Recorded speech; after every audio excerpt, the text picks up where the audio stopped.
Bill Gates নামের একটা ছেলে আছে না, ওই ছেলেটা কেমন, ওই হাজার হাজার কোটি টাকার মালিক, তারপরও ও চা খেতে যায় ফুটপাতে। বিরাট পড়ে গেছে, বিরাট উড়া দে মাথা দে। ওরে বাবা রে, পাপ বাইরে ওজন আছে রে।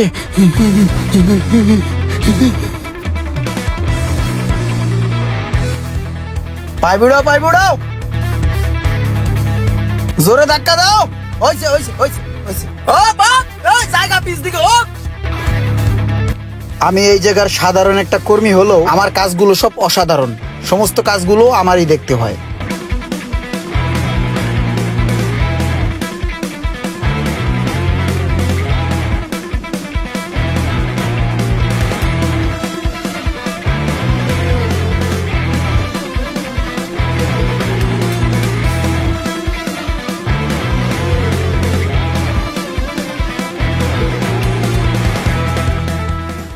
তোরা দুইজনে 2 হাজিরা করে কাজ করছস 4 দিন। তোমাদের 4 হাজিরা হইছে, এক একজনের হাজিরা 300 টাকা করে। 3 চেরা 1200, এই নেও 1200, দুজনে ভাগ করে নিয়ে যাও। আগামীকালকে ডিউটিতে আইসা পড়ো। জি স্যার। ঠিক আছে, আসসালামু আলাইকুম। ওয়ালাইকুম আসসালাম। এই ইমরান ভাই, 2 দিন কাজ করছি 600 টাকা, টাকাটি আমাদের দেন। আর বেটা আমি আওলাদ নিলাম না টেডি। কি কোন ভাই, জুল করে কি কোনো হাওলাত হয়? আপনি তো আমাকে কিছু না করে টাকা লয়ে লইছেন। আর ভাই টেড আমার লাগবো, এর লিগে আমি নিছি, আওলাদ নিছি, পরে দিয়ে দিমু। গুরুত্বপূর্ণ এক জায়গায় যাইতে হবে, বুঝোস না?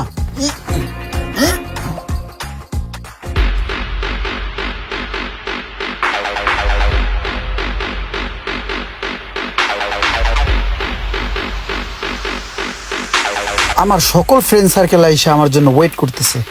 আরে এটা কি? কিরে তুই কই যাস? কে তোর লগে যাই? আমার লগে যাস মানে?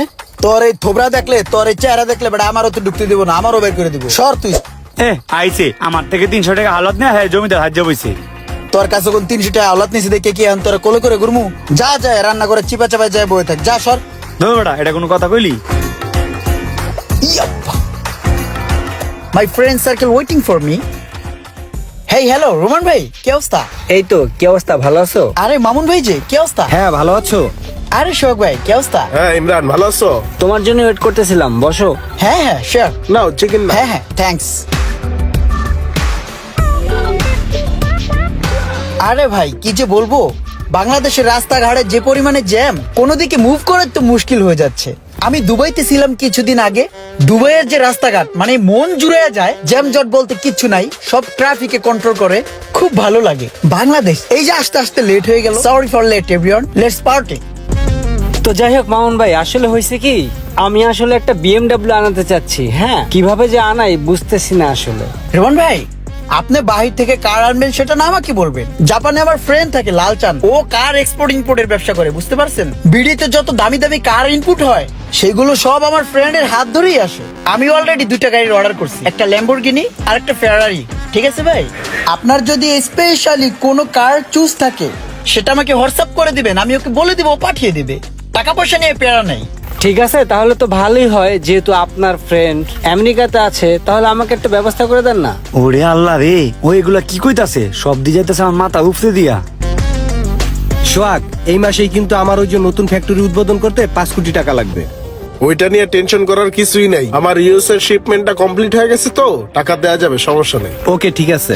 আচ্ছা একটা বিষয় কি আপনারা লক্ষ্য করছেন, বিল গেটস নামের একটা ছেলে আছে না, ওই ছেলেটা কেমন, ওই হাজার হাজার কোটি টাকার মালিক, তারপরও ও চা খেতে যায় ফুটপাতে। এই বিষয়ে আপনারা কি মন্তব্য করেন? ওইটা আসলে যার যার একটা রুচি আর কি। না না, এটা আমি ভালো চোখে দেখি না। আরে ভাই, ফুটপাতের চায়ে তো জীবাণু থাকতে পারে, বায়ু দূষণ থাকতে পারে, শব্দ দূষণ হতে পারে, এতে নানা ধরনের রোগ ব্যাধি ছড়ায়। কই আমি তো কখনো ফুটপাতে চা খাই না। আমার চা খেতে ইচ্ছা হলে 5 স্টার মানে রেস্টুরেন্টে চলে যাই। স্টিফেন হকিং কি বলেছিল জানেন? আরে ভাই, নিউটনের যে গণিতের সূত্র, ওই সূত্র অনুযায়ী লাস্টে গিয়ে কি দাঁড়ালো? নীল আর্মস্ট্রংয়ের কথাটা শুনছেন আপনি? ও কিন্তু ফার্স্ট টাইম চাঁদে গিয়েছিল, ঠিক আছে? এলন মাস্কের যে টেসলা, আইনস্টাইনের সেই বিখ্যাত কথাটার কথা মনে আছে? শেক্সপিয়ারের কথাটা কিন্তু ভুলার মতো নয়। ঠিক আছে, তাহলে উঠি এখন। হ্যাঁ হ্যাঁ ওঠা উচিত। আমারও বিজনেস পারপাসে একটি মিটিং আছে, লোকজন সবাই বসে আছে আমার জন্য ওয়েট করতেছে। উঠি তাহলে। এই বিলটা? ভাইয়া বিলটা আমি দিচ্ছি, নো প্রবলেম ভাইয়া, please. Thank you so much ভাইয়া। ঠিক আছে ভাই, আসি। হ্যাঁ হ্যাঁ, সি ইউ নেক্সট টাইম। ওই বেটা ইমরান কিরে কি করলি এগুলা? নিজের কাছে বিল এলি এমন টাকা দিবি করতে নেই। আমার বাসায় একটা ব্যাংক আছে বুঝছোস, প্রতিদিন আমি 10 টাকা করে জোগাই। আমি এখানে বহি, তুই যে আমার ব্যাংকটা ভাঙ্গে টাকাটা লই যাই, যা বিলটা দেই নাহলে বাইন্দা থুইবি। সারাদিন কাম করে বাস 300 টাকা, আর সপ্তাহখানিক পর পর আয়া এখানে এক কাপ চা খায়া সব টাকাগুলো উড়াই আলাস, এতে তোর কি লাভ হয়? লাভ হয় বেড়া, লাভ না হইলে কি আমি এই জায়গায় আহি বেড়া? এই যে বড় লোকে আইয়া ঘন্টার পর ঘন্টা একটু চা খায়, একটু বয়ে থাকে, একটু কথা কয়, এই কথা গুনাই আমি হুনি যে এত টাকা দিয়ে চা খাইয়া হেরা কি কথা বাতি কয়। এই যে দেহস না আমি যে সড়ং সড়ং কথা কই, এগুলো আমি হিকছি কোথায় গুন ডাইনে বামে কান পাইতে হিকছি। আর এই যে বন্ধু বান্ধব জোগাইছি দেখছো, সব রিচ পিপল, সবাই বড় লোক বুঝছোস।